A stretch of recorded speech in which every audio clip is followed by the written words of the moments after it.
C'est notre moment, c'est notre génération. Je le revendique et je le dis devant vos caméras. Ce Cameroun ne va plus se faire avec les nez verts. Ce Cameroun ne va plus se faire avec les gens qui ont été aux affaires depuis 75, qui ont travaillé avec Aïdjo, qui ont travaillé avec Paul Biya. Et laissez-moi vous dire, chères dames, je suis tout fâché. Pourquoi? Parce que ces gars-là, ces élites colons, comme je les appelle, le président de la République, Paul Biya, les a tout donné. Je dis tout. Mais eux, ils ont refusé de retransmettre. Ils ont refusé d'avoir des fioles. Je suis un fiole qui a été chassé, qui est en train de parler. Vous voyez que quand je parle du Cameroun, j'ai de l'émotion.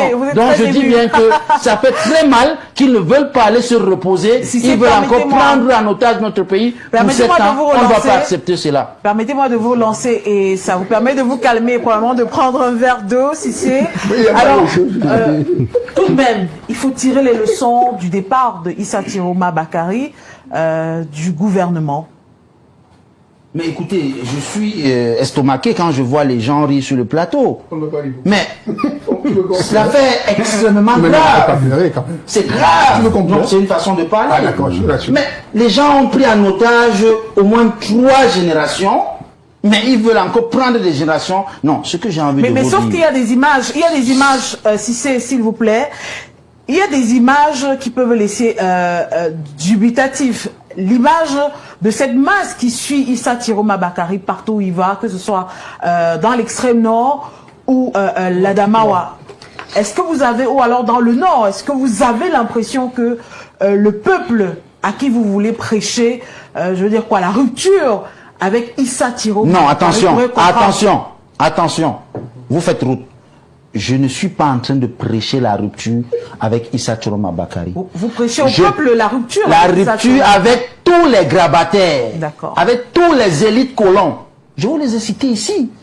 Même le chef de l'État, son Excellence Paul Biya, doit aller se reposer. Il a 93 ans. Vous voulez un président qui a 100 ans? Mais non. On est dans un pays et on est dans un monde où les choses avancent, nous devons avancer. Mais on a l'impression qu'au Cameroun, tout est grippé. Et ceux-là qui ont grippé les choses, qui ont grippé le pays, à un moment donné, on a patienté, on a attendu, j'ai envie de dire, on a trop attendu. Cette fois-ci, ça va être du face-à-face républicainement. Parce qu'aujourd'hui, je suis à l'alliance républicaine du président Maboula que je salue Yabassi. Parce que jusqu'à aujourd'hui, à la lumière partout, sauf c'est le président national de l'alliance républicaine, tout simplement parce qu'il est de l'opposition. Donc ce que je veux dire ici, ne dites pas que Cissé Bamanga a un problème personnel avec Issa Tiroma Bakary. Non, j'ai un problème personnel avec cette génération obsolète qui a eu des accords colons avec le chef de l'État. Je pense qu'ils ont tout donné au Cameroun et c'est le moment pour eux d'aller se reposer. Et je le dis, je le parle en tant que victime. J'ai été proche, je ne sais pas si mon aîné ici va parler, mais moi j'ai été celui-là qui allait vers eux pour chercher l'éducation politique, pour chercher à apprendre, pour être un fiole, pour être quelqu'un qui peut dire, bomber les torses demain sur un plateau que j'ai été enseigné politiquement par Issa Tiroma Bakary, comme Aïdjo les a fait. Mais ils ont refusé de transmettre. Ça veut dire qu'ils sont méchants, ils n'aiment pas ce pays. Et c'est pas aujourd'hui que nous, on va démontrer qu'on les aime. Ce Cameroun va se faire, je vous le dis, chères dames journalistes, sans eux. Didier Yimkwa, malgré tout, n'y a-t-il pas une possibilité que cette implosion, parce que rappelons que le congrès de l'UNDP prévu dans quelques jours pourrait également aboutir à une rupture de l'UNDP ou du moins du cadre parti avec le pouvoir. Alors, y a-t-il pas une possibilité que l'implosion aboutisse à la création d'une entité commune? Peut-être Issa Tiroma Bakary, Bello Bouba et les jeunes qui se démarquent dans le septentrion. Bon, ce que je veux vous dire, hein, et puis Cissé Bamanga, il a été aussi mon camarade, et puis je le comprends un peu, parce qu'il entre au SNC avec la fougue de la jeunesse, mais on l'a écarté. Je vous ai dit tout à l'heure. Je vous ai dit tout à l'heure. Je vous ai dit tout à l'heure que. On m'a chassé. C'était pas une bête. Attends. Non, je vais utiliser les mots. On m'a chassé. On t'a écarté. Non, je pouvais dire qu'on t'a écarté. On t'a pas chassé. On t'a pas chassé. On t'a écarté. Moi, je suis parti. Évidemment, pourquoi? Parce que, comme je l'ai dit tantôt, je me rends compte que je ne peux pas évoluer avec la FSNC. Il y a les inondations à l'extrême nord. Je vais voir le président. Il dit, président, voilà une occasion. En tant qu'écologiste, il faut que je me rende à Yagua. Il me dit non, arrête. Après, je me rends compte que lui travaillait pour le président Biya. Parce que juste après, Le président Biya et son épouse se rendent à Yagua. Mais ce que je vais vous dire, mine de rien, Cissé Bamanga peut se fâcher, mais Issa Chiroma est très populaire. Il est très très populaire. Très populaire parce qu'il est dans une phase de rédemption politique. Le rachat. Vous comprenez? Il s'agit entre le président Biya et sa base, il a fait un choix. N'importe quel homme politique, visionnaire, rusé, malin, froid, cynique, choisirait sa base. Parce que c'est avec ça qu'on construit un rapport de force. Ce que je vais vous dire, j'ai été plusieurs fois dans les meetings au Nord. Il m'a amené 2 ou 3 fois dans les meetings au Nord. Ce n'est pas parler le foufoudé là, avec les gens, ce n'est pas une première fois. Hein. Il a fait même dans les réunions du bureau politique, je vous l'ai dit hier. C'est de temps en temps qu'on dit que, mais Yimko est là. Bon, comme c'est quelqu'un qui est amusant, il dit, ben, Yimko doit apprendre le foufoudé. Et ce qui ne me gêne pas, parce qu'apprendre le foufoudé, c'est toujours une richesse. Mais sauf que c'est quelqu'un de très bien avenant, calme, posé. Moi, je peux vous rassurer que ce qui se passe actuellement, il est possible que tous les partis aïdioïstes se remettent. Je ne peux pas vous donner les noms ici parce que j'ai été à un très grand meeting du FSNC dans le Nord. Il y a un ministre, je ne vais pas donner son nom, qui a fait dans sa prise de parole, il a exigé, et c'était pas la première fois, qu'il se réunisse. Parce que quand nous sommes rentrés chez lui, je lui ai posé la question comme excellent. J'ai suivi ça. Parce qu'à côté, il y avait toujours un jeune qui me faisait attention. Il dit effectivement, il lui demandait de faire ci, de faire ça. Donc, il est possible, parce que ce qui se passe aujourd'hui, c'est l'après-Biya. Donc, c'est qu'est-ce qui va se passer après Biya. Et puis, à un moment donné, j'ai même visualisé ce que le professeur Gabriel Lep appelait à une certaine fois le triangle équilatéral. Sauf que là, il se plaignait qu'il y a 3 grands groupes communautaires qui sont en train de prendre les petits groupes communautaires en otage. Mais je suis convaincu que le FSNC, c'est une S300 de l'UNDP. Hein. L'UNDP, c'est une S300 de l'UNDP. Donc, il est possible, parce que ils sont en train de revoir comment faire fonctionner l'axe nord-sud. Ça, c'est des choses qui apparaissent lorsque vous êtes dans leur meeting, ils en parlent avec beaucoup d'émotion, avec beaucoup d'assurance. Vous avez posé la question, parce que je reprends à la question que vous avez posée à Alex. Après un va où? C'était une très bonne question. Donc moi je vois que il n'est pas exclu qu'à la fin, contrairement à ce que j'ai entendu, que le ministre Issa Chiroma ne se parle pas avec Bello Bouba-Maïga. C'est du passé, ça c'est du passé. C'est faux. Non, ça c'est du passé. C'est faux. Personne ne le Le jour où le nom ministre de la Communication, on me prend ici à Douala, à la JPT, il est encore là. On arrive à Yaoundé vers 2h la nuit, il ne m'amène pas chez M. Chachouan, il m'amène plutôt à l'ANDP, chez Amadou Moustapha, qui habite non loin du ministère Marafat. Et moi j'ai compris que tout ce qu'on nous dit le jour, que les gens ne se parlent pas, c'est faux. Ils se parlent. Il y a autre chose qui se passe la nuit. Alex Azebazé, en mai 97, le RDPC a obtenu la majorité présidentielle à l'Assemblée nationale parce que l'UNDP avait perdu de nombreuses positions, même dans son fief du Nord. Le SDF n'avait pas pu faire mieux pour étendre son implantation traditionnelle. Est-ce que les nouvelles positions du FSNC et probablement celles de l'UNDP ne risquent pas finalement de conduire vers un bis repetita de victoire sans faille du RDPC dans le septentrion? Rappelons que le RDPC, c'est quand même plus de 100 députés sur les 180 que compte l'Assemblée nationale. Juliana, parlant de foi, à la fois de journaliste, qui a fait énormément de terrain, pas seulement dans le nord-ouest et l'ouest, et les littorales, mais dans le nord et l'extrême. J'ai beaucoup couvert l'extrême nord. Du temps où l'UNDP était la patronne, les Ahmad Ouadji, qui était l'ancien vice-président Amadou Maloum, je crois. J'ai couvert cette zone. J'entends que la RDPC est puissant dans l'extrême nord, dans le Grand Nord. C'est des histoires. Après, le paramètre de la fraude électorale, qui est souvent passé parce qu'effectivement, dès 1982, pratiquement 1982, 2012, après l'élection législative, le RDPC, le pouvoir RDPC, je préfère l'appeler comme ça, était dans une sorte d'alliance tacite avec l'UNDP et ses ex-croissants pour essayer de contenir le parti, en tout cas les partis, non pas les partis du Sud, les partis dits de l'Ouest, c'est-à-dire le SDF, l'UNDC et tous les autres partis. Donc il y avait une construction d'exclusion dans le cadre de ce qu'on appelle l'axe Nord-Sud. Est-ce qu'aujourd'hui, cet axe-là reste fort? Moi, je me rappelle quand même une chose. Le vice-ministre Amadou Moustapha a dit une chose un jour. Non, pas Amadou Moustapha, pardon. Il est vivant. Amadou Ali. Le président bien pourra rester au président autant qu'il voudra.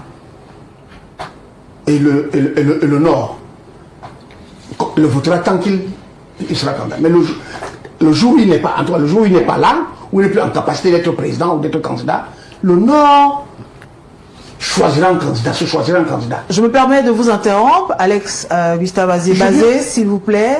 Il y a cette information qui nous parvient à l'instant et qui confirme les propos de Cissé Bamanga tout à l'heure. Issa Tiroma s'est adressé aux Camerounais et il dit, je cite, oui, je suis candidat à l'élection présidentielle de 2025 parce que je rêve d'un Cameroun qui s'affirme avec force sur la scène internationale, d'un Cameroun qui protège les siens, qui rassemble au lieu de diviser, qui respecte au lieu de dominer. Je serai candidat pour remettre la République debout, pour redonner confiance à ceux qui n'y croient plus, pour porter la voix de ceux que l'on n'entend jamais. C'est donc un extrait de la lettre de Issa Tiroma Bakary, ancien ministre du gouvernement de Paul Biya, qui annonce sa candidature au Camerounais. Le premier commentaire que 24 heures après sa démission, en tout cas l'annonce de sa démission, l'annonce de la présentation de sa démission, il annonce sa candidature à l'élection présidentielle. C'était l'une des hypothèses attendues. Ouais. Je ne suis pas surpris. Personne ne nous peut être surpris. Maintenant, entre annoncer sa candidature et être effectivement candidat, on verra. Il y a le temps des alliances. Il y a le temps des alliances. Mais il y a le temps des alliances. Mais il y a aussi l'hypothèse selon laquelle il serait dans une sorte de... Il faut faire monter les enchères. Je ne sais pas. Le terme monter les enchères, vous savez, tous les hommes politiques font monter les enchères. Il a parlé du rapport de force quand vous pesez en politique et que vous n'êtes pas comment je dis, quelqu'un qui a un idéal supérieur. À un moment donné, vous négocier vos positions avec d'autres pour exister ou pour peser sur la décision politique. Quand vous rêvez d'une plus haut que juste les positions présentes, vous pouvez avoir des positions comme un certain nombre de leaders politiques aujourd'hui sur la scène. Mais 2025, même si c'est un calcul du pouvoir, ça ne va pas passer comme une lettre à la poste. L'UNDP a pas son congrès, un comité central qui pourrait être élargi à un certain nombre de choses samedi. J'imagine qu'au sortir de ce comité central, le président Bello va déclarer sa propre candidature. Et quand il aura déclaré, si le président Bello déclare sa candidature, et dans une sorte de modus vivendi, avec peut-être le MRC, en se disant, celui d'entre nous deux, dont la candidature sera retenue par et le Conseil supérieur, l'autre soutiendra l'autre. Vous voyez très bien que le jeu ne reste plus aussi simple que les gens le pensent là. À Yaoundé, au quartier, le siège du RDPC, c'est où? C'est au palais du Congrès? Non, c'est la maison du parti. Il n'y a pas un militant du RDPC ici. C'est le parti. Je ne veux même pas sentir ce parti. S'il vous plaît, Carlos Moualem, je vous en prie. Carlos Moualem. Donc, quand on l'a dit, il est important de rassembler. Moi, j'aime cette période. J'aime ce qui se passe.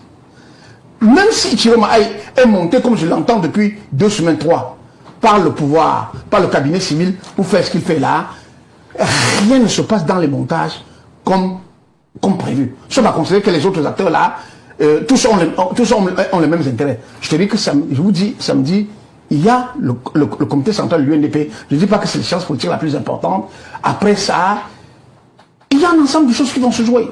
Carlos Moualem, Issa Tiroma annonce sa candidature 24 heures après avoir déposé sa démission, son intention, ou alors sa démission du gouvernement. Quel premier commentaire cela suscite en vous? Je pense que il n'y a rien de surprenant. Issa Tiroma, c'est un homme politique. Donc il aspire à diriger. Voilà. Il aspire à être au pouvoir ou à être à une partie du pouvoir, comme il a l'habitude de dire. Et donc moi je pense que c'est le contraire qui m'aurait surpris. Et ce que je voudrais dire, c'est que nous ne devons pas analyser cette actualité avec beaucoup d'émotions. Nous devons éviter d'être émotifs ou alors d'exprimer certaines rancœurs par rapport à cet acte politique majeur pour notre pays. Il faut savoir que en politique, il y a la vérité, il y a l'objectif. La vérité, c'est ce que Cissé a expliqué tout à l'heure que Chiroma est un diable. C'est pas. Attention, je dis bien non. Ce sont les élites colons. Vous n'êtes traité personne de diable. Moi, je donne mes avis sans embâche, sans insulte. Dans l'acception des nationalistes camerounais, un colon c'est un diable. Non, écoutez, ceux qui ont les synonymes en français, chacun peut utiliser. J'ai pris une figure peut-être très violente, mais en réalité, c'est pour dire que ce que Cissé a dit se situe du côté de la vérité. Mais nous sommes dans l'objectif. L'objectif, c'est le changement. Et quand j'observe, je lis la lettre que Chiroma a adressée aux Camerounais, le premier point, c'est pouvoir au peuple. Le pouvoir au peuple, le temps du changement est venu. Je crois que c'est ce que l'opposition dit tous les jours. Changement, changement, changement. Ça veut dire que Chiroma nous rejoint finalement. Et je ne peux pas rejeter quelqu'un qui m'accompagne dans un projet et dans un objectif comme celui-là. Donc moi, je pense que on ne doit pas. Il y a certainement une génération politique qui doit remplacer celle qui est au pouvoir. Mais nous devons savoir que la politique est une question de rapport de force.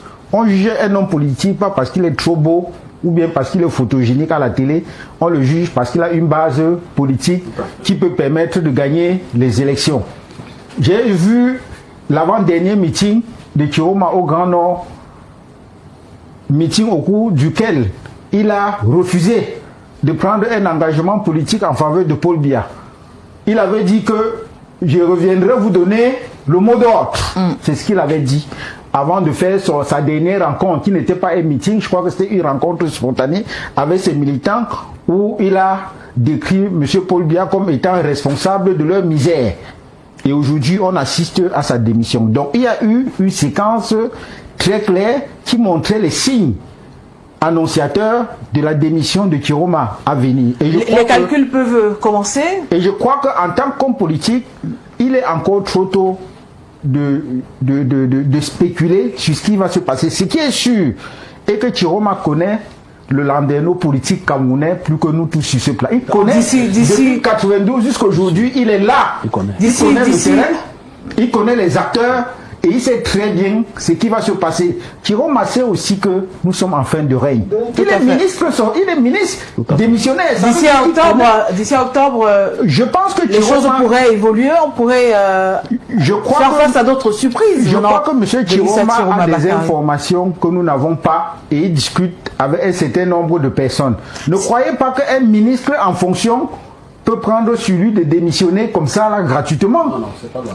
Dans l'actualité politique à venir, il y a la réunion du comité central de l'UNDP qui va se tenir le 28. Et ce qui va se passer, c'est que il n'est pas impossible que M. Bello Bouba Magari, d'après certaines informations, aille dans le même sens que Chiroma. À partir du moment où les deux poids lourds de la politique dans le septentrion démission du gouvernement, ça veut dire que l'axe nord-sud qui dirige le pays est tombé. Et à partir de là, est fragile. Là, on ne parle plus seulement de la dislocation de la majorité présidentielle. Oui, effectivement, à partir de là, et en partant du principe, il y aura des reconstructions. Et partant du principe de l'équilibre équilatéral de la politique camerounaise, si on reste dans le discours de Chiroma qui veut le changement, et donc qui se situe au niveau de l'opposition aujourd'hui, ça veut dire que le régime en place est tombé. Cissé Bamanga, toutes vos prévisions ont été confirmées. Issa Chiroma a dit: je serai candidat pour redonner confiance à ceux qui n'y croient plus. On peut quand même lui accorder le bénéfice du doute, pour ne pas dire une présomption de bonne foi finalement. Ceux qui veulent l'accorder ce bénéfice du doute n'ont qu'à l'accorder cela. Attendez de voir. Monsieur Issa Chiroma Bakari est du Nord. Bello Bouba Megari, bien qu'il est de Bachéo est dans le Nord. Donc 2 candidatures du Nord, à moins de 120 jours. Ne soyez pas naïfs, chers dames. Ne soyez pas naïfs. Je fais que poser des questions. Hein? Je réponds aussi. Peut-être que je ne suis pas courtois, je suis désolé. C'est le schéma. C'est le schéma. En français facile? Non, c'est les Camerounais qui nous suivent, non? Même les Camerounais qui sont en bain aux États-Unis, ils savent ce qu'on appelle le schéma dans notre pays. Vous savez, moi, quand je viens dans les plateaux, je parle simplement pour que tout le monde me comprenne. Parce que peut-être que la politique n'est pas sincère, mais je suis un homme politique sincère. Je dis ce qui est. Je dis très bien que si ce n'est pas le schéma dont vous pensez que le président Maurice Kamto, le président Cabral Libi, le président Joshua Oshi, pour ne prendre que ça, ils ont travaillé pendant au moins 4 ans, 3 ans, à préparer les élections présidentielles. Ils n'ont pas pu faire la candidature consensuelle que, par exemple, Hilaire Zipam, qui est de la plateforme que tout le monde connaît, avait demandé depuis. Aujourd'hui, Bello et Chiroma vont sortir, dit qu'ils sont aussi candidats. Attention! C'est sur ce plateau où on a débattu que les Nations Unies ont signé un accord cadre avec Elekam. Ouais. Il faut savoir, quand je fais mes sorties, beaucoup ne me prennent pas au sérieux. D'ailleurs, je ne sais pas pourquoi. Peut-être que parce que je suis encore jeune. Je crois que c'est votre moment. Dorénavant, il n'y a pas une question de moment. Mon engagement, c'est pour le Cameroun. Ce n'est pas pour quelqu'un, ce n'est pas pour un moment. Je serai engagé jusqu'à ma mort. Je la souhaite lointaine. Vous savez, c'est quelque chose qui arrive à tout le monde. Je vais vous expliquer. On est là dans un schéma où ils ont fait des calculs. Ils mettent pour qui? Ceux qui veulent mettre la candidature du président Paul Biya. Une fois de plus, cette candidature de trop. Ils ont fait des calculs. Au début, ils avaient une idée comme quoi ils ne voulaient pas laisser la candidature du président Maurice Kamto et celui de Cabral Libi. Mais sauf qu'ils ont vu que la masse va prendre. Qui est la masse? Cette jeunesse qui m'écoute. Cette jeunesse qui comprend ce que je suis en train de leur dire. Qu'est-ce qu'il fallait faire? Il faut avoir des plans B, C, D. Le plan B, c'est quoi? C'est essayer de ramener à l'international, ramener l'international à l'intérieur de notre pays pour venir certifier les élections présidentielles. Ça, c'est la première chose. La deuxième chose, c'est laisser tout le monde y aller. Parce qu'aujourd'hui, Bello va être candidat, risque d'être candidat. Chiroma risque d'être candidat. Kamto va être candidat. Cabral va être candidat. Matomba va être candidat. Le MPSC d'Aboubakar Siddiq, un vaillant jeune dynamique qui est de l'extrême nord, va être candidat. On va aller. Et vous savez ce qu'on va nous dire aux Camerounais? On va dire que Biya a gagné difficilement avec 11%. Bello est sorti deuxième avec 10,3%. Mais le jeu était dur. Le troisième, c'est Cabral Libi, il a eu 9. Le quatrième, c'est Issa Chiroma, 5e, Matomba. Quant au 6e, il y a de l'humiliation dans ça. Je ne sais pas si vous comprenez. On va vous dire maintenant, ceux qui soutiennent le RDPC, les Yves Abama, les Charles Elizan vont vous dire que, et donc tu penses que Kamto dépasse Bello, Kamto dépasse Chiroma, le chef de l'État va passer tranquillement. Et eux, qu'est-ce qui va se passer? Parce que là, les Chiroma sont en train de renégocier la base politique. Je ne sais pas si vous comprenez, les élections législatives et municipales, ils auront plus de députés, plus de maires, qui dit plus d'argent dans le repos où ils doivent écrire leur mémoire parce qu'ils sont déjà obsolètes et vieux. Et nous, les jeunes, on va faire une fois de plus sans nous et le bateau va entrer dans quelque chose de 7 ans-là que personne ne va rien comprendre et on aura nos yeux que pour pleurer et on va dire que c'est Baramanga, tu avais raison, tu es un prophète. Je ne suis pas un prophète, je suis un humain. J'attire votre attention. C'est du pipeau ce qui se passe. C'est le moment de la jeunesse. C'est le moment de la 3e République. qui va se faire, je le dis une fois de plus, avec nous, sans ceux-là qui nous ont toujours exclus. Justement, nous sommes en train de sortir. Permettez-moi de commencer avec vous par rapport à cette question de sortie. Comment agir devant cette actualité? Il faut bien que les organisations de la société civile, d'autres parties prenantes au processus électoral à venir, tirent toutes les conséquences qui s'imposent. Mais je l'ai dit, excusez-moi madame, je l'ai dit à Equinox, excusez-moi pour la pub, j'ai été cloué au pilori, je l'ai dit, le président Cabral Libi et le président Kamto, il fallait être ensemble.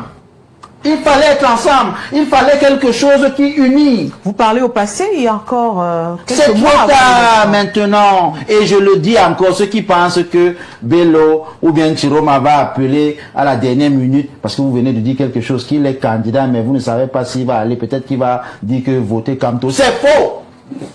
Il y a Info Matin qui a titré que l'alliance Nord-Ouest, c'est faux. Je vous le dis. Que ça soit le président Bello Maïgari, que ce soit le président Issa Chiroma Bakari, ils ne vont jamais demander à soutenir Cabral Libi ou bien Maurice Kamto. Aujourd'hui, qui perd, entre guillemets, c'est la vraie opposition, entre guillemets, qui a travaillé depuis 2-3 ans, et c'est eux qui plaît. Et aujourd'hui, le président de la République, son camp, son clan, ses acolytes et ses affidés boivent le petit lait. Vous savez pourquoi? Parce que depuis un certain moment, voyez-vous, le GPR est allé dans le septentrion. Vous savez ce qui s'est passé. Attends, on a découvert que la route Ngaoundéré-Garoua n'était pas donnée. Le Premier ministre a découvert. Ils ont compris que ça ne passe pas. Vous êtes belle, chère dame, excusez-moi, c'est pas la drague, je vous le dis, vous allez toute belle comme vous allez au nord là. Merci. Vous dites que RDPC, on va vous couper la tête. On va vous trancher la tête parce que ça ne passe plus. Maintenant, qu'est-ce qu'il fallait faire pour rendre crédible cette élection, pour faire passer une fois de plus le chef de l'État qui a un projet, attention. Je vous allais encore dire que je suis dans les secrets de Dieu.